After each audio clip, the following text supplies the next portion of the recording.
Bagi mereka mungkin dunia ide itu sudah berakhir lah. Bagi mereka yang paling prakteknya bagaimana mungkin yang pikiran mereka prakteknya. Jadi itu. Jadi inklusivitas yang digaungkan oleh Cak Nur itu sendiri yang kita sekarang sangat diagung-agungkan, Bapak pluralisme, Bapak. Kalau Gus Dur saya belum tahu ya, karena tulisan Gus Dur itu kan terpecah belah ya, berserakan, tidak menjadi semacam satu kesatuan seperti Cak Nur yang membangun sebuah sistem.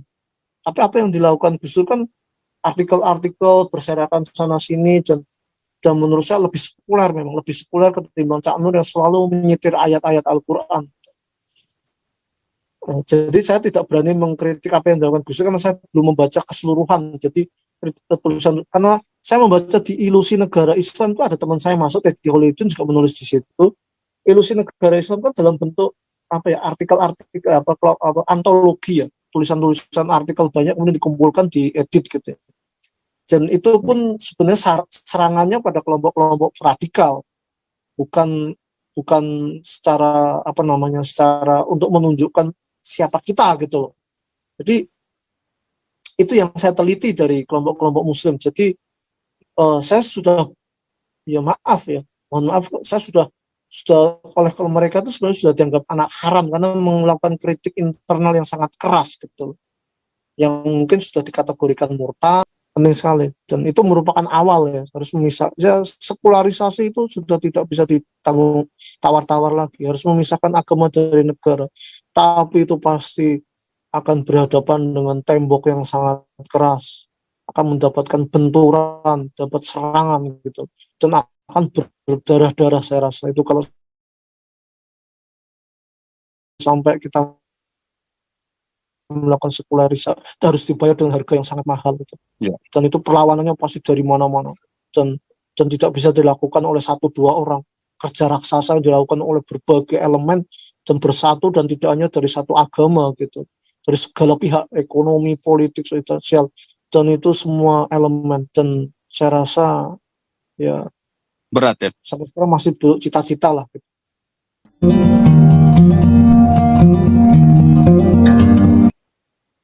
Pak Paul, izin Pak Paul.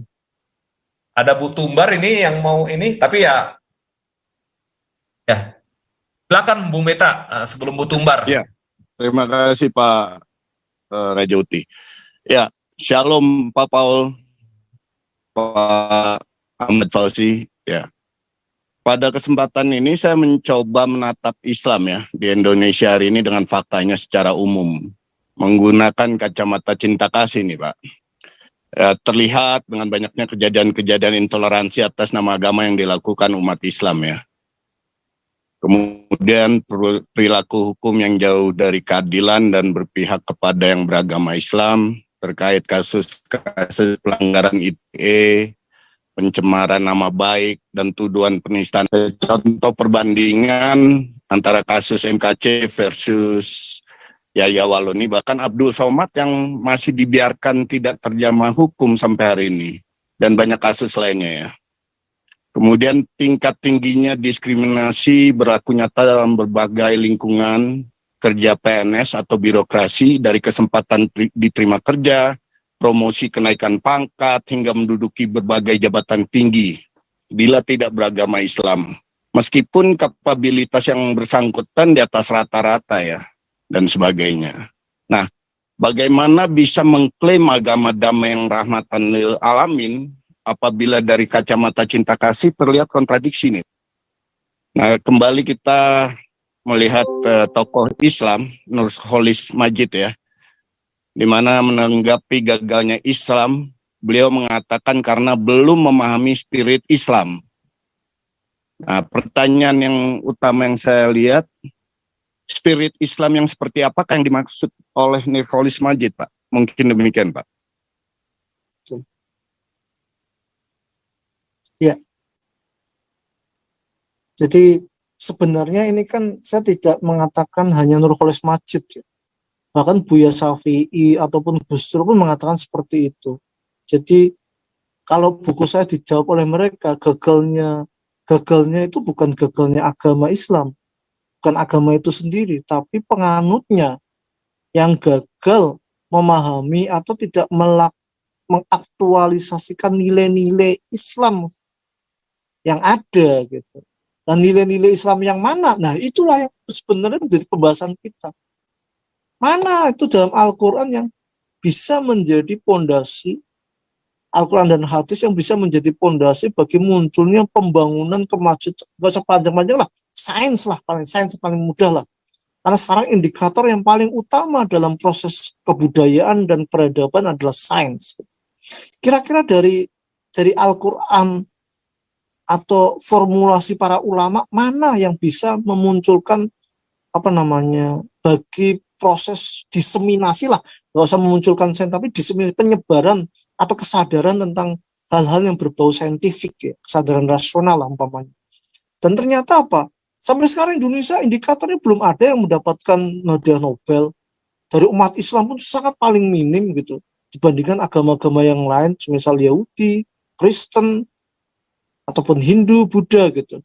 Jadi yang saya bayangkan kalau kita memilah satu persatu nilai yang mana yang tidak bisa diungkap atau tidak bisa ditangkap oleh masyarakat sehingga bisa dijadikan pondasi bagi proses terwujudnya masyarakat yang maju dan sejahtera, itu lebih panjang lagi gitu. Itu panjang lagi, kita akan membedah, akan menjadi berdebat langsung dengan banyak hal-hal dalam etika Islam, hukum, syariat ya, terutama etika dan hukum, karena memang perkembangan kebudayaan atau ekonomi kan satu pengaruh etika ekonomi lah ya. Jadi kalau ekonomi umpamanya lah orang Islam di Indonesia itu seperti yang dikatakan Yusuf Kala ternyata lemah sekali ya, justru dikuasai yang lebih minoritas, itu kan berarti menunjukkan etika ekonomi yang lemah, penguasaan materi yang lemah, itu merefleksikan etika ekonomi masyarakatnya juga lemah. Kalau ada kebudayaan yang bebal, itu merefleksikan keberagaman kita yang lembek, stamina keberagaman yang lembek. Begitu juga dengan ekonomi, politik. Kalau ada politik yang seperti itu, yang didominasi oleh hal-hal yang berbau non etis ya, itu merefleksikan apa? Ya keberagaman etika kita juga sangat lembek. Gitu. Jadi itu sebenarnya tesisnya Weberian bahwasannya keberagaman itu mempengaruhi kebudayaan. Kalau ada semacam kebudayaan kita yang malas, budaya kita yang tidak taat aturan, lemah, kemudian menciptakan kemiskinan, itu merefleksikan apa? Keberagaman kita juga lemah, miskin. Keberagaman kita miskin, keberagaman kita lembek, stamina keberagaman kita lembek. Tapi apakah orang Islam mau dikatakan seperti itu gitu? Tidak mau, susah untuk mengakui bahwasannya, karena memang tidak ada kata teknis dalam Islam itu, kata kritik internal. Orang murtad aja bisa dibunuh lah, walaupun nanti masih debatable lah. Mambadala dinahu faktulu, barang siapa yang mengganti agama bunuhlah dia gitu. Hadisnya seperti itu. Entah itu masih bisa diperdebatkan gitu loh. Entah itu hadisnya kan hanya dipercaya orang-orang yang fundamentalis, orang-orang liberal, enggak gitu. Tapi itu merefleksikan apa? Merefleksikan semacam suasana kebatinan yang menggambarkan bahwasanya Islam itu sebenarnya terpuruknya tidak hanya sekarang, sejak awal gitu. Sejak awal. Jadi saya menggugat tentang kejayaan Islam masa lalu. Bahwasanya kejayaan masa Islam itu bukan karena impuls Al-Quran dan Sunnah, tapi faktor eksternal. Apa? Yang membuat Islam dulu jaya maju itu bukan dorongan dari Quran dan Sunnah, tapi dorongan dari aktualisasi orang-orang Persia, Yunani, Romawi yang mereka itu ditaklukkan oleh Islam, kemudian mereka mengaktualisasikan diri sehingga majulah pengetahuan dan sains yang kemudian mempengaruhi ke Barat. Apakah yang mempengaruhi ke Barat itu Al-Ghazali? Yang mempengaruhi ke Barat itu Ibnu Sina, Ibnu Rus, yang notabene oleh orang ulama-ulama Islam zaman dulu yang ahli Quran dan Sunnah, orang-orang kayak Ibnu Sina ini dianggap kafir, dianggap di luar Islam, dimusuhi gitu, bahkan dikejar-kejar gitu. Termasuk Ibnu Rus sampai buku-bukunya dibakar, perpustakaannya dibakar gitu. Kan ini bagaimana bagaimana sekarang orang-orang kayak Ustadz Adi Hidayat mengidolakan Ibnu Sina yang itu seorang pemikir muslim yang luar biasa menemukan ini.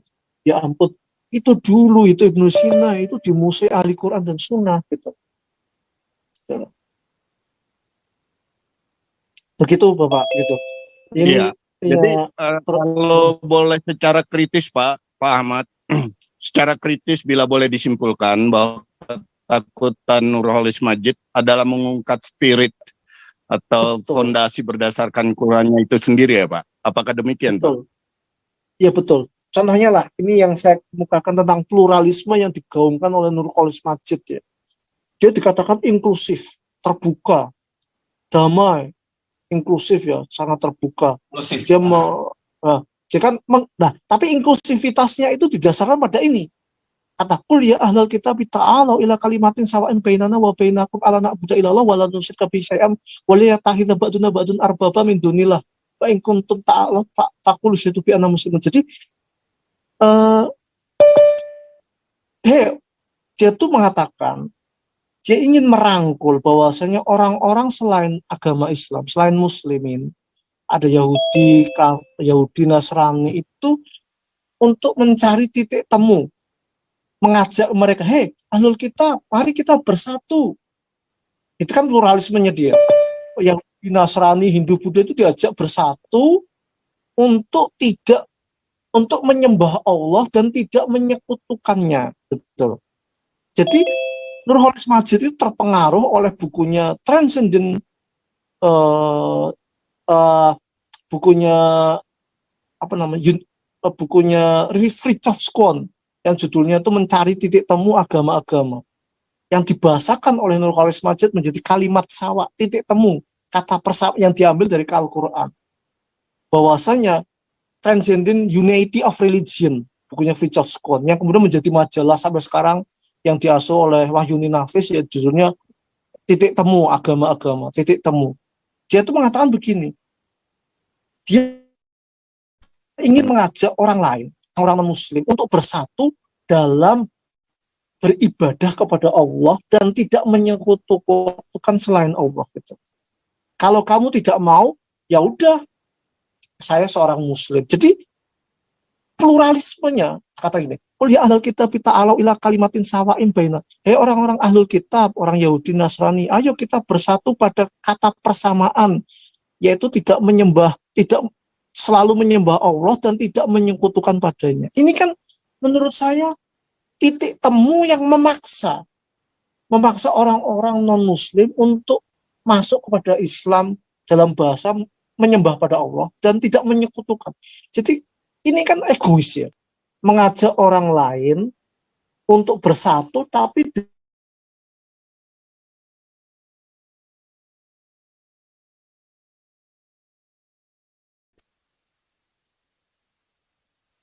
akhirnya dia merujuk pada Pancasila. Ini kan lucu juga. Kalau ilah itu, mari kita bersatu agar menyembah Allah dan tidak menyekutukannya. Jadi kan dia mengajak orang Yahudi, Nasrani, Hindu, Buddha, Tao dan sebagainya, ateis dan sebagainya untuk bersatu. Kita mencari titik temu, hidup bersama, common platform dalam menyembah Allah dan tidak menyekutukan. Nah, orang Yahudi bagaimana mau menyembah Allah dalam versi Islam? Jadi Nurholis Majid itu berusaha memaksakan versi keislamannya untuk menjadi titik temu dari semua agama-agama.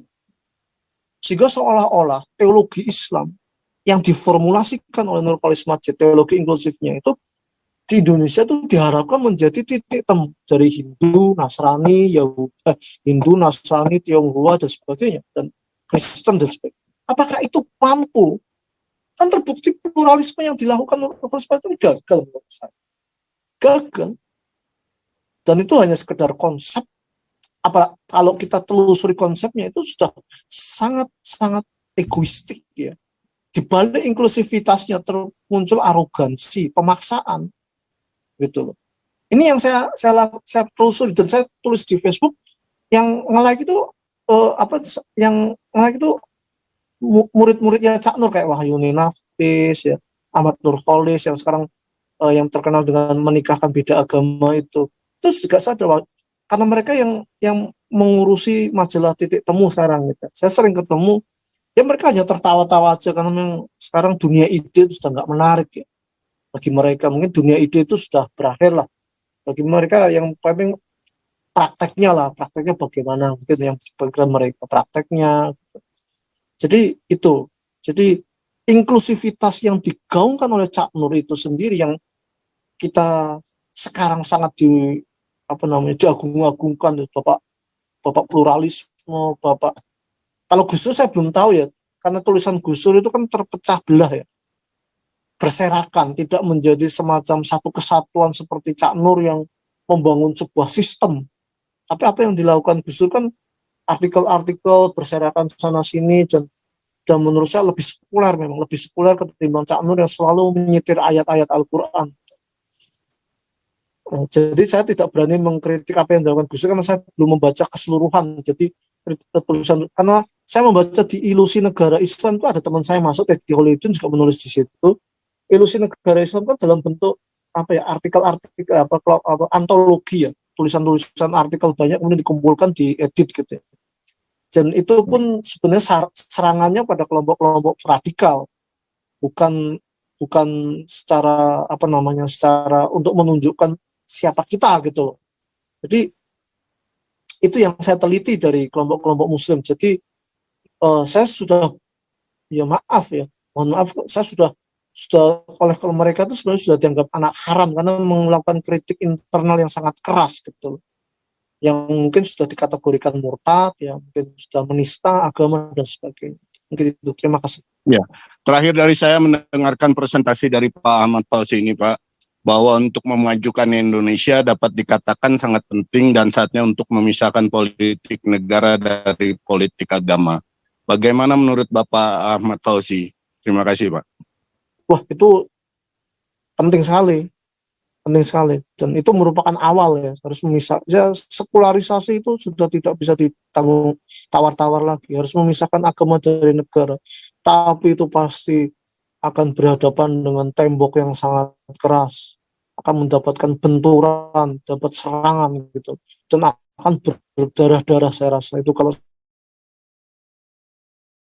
sampai kita melakukan sekularisasi harus dibayar dengan harga yang sangat mahal gitu. Ya. Dan itu perlawanannya pasti dari mana-mana dan tidak bisa dilakukan oleh 1-2 orang.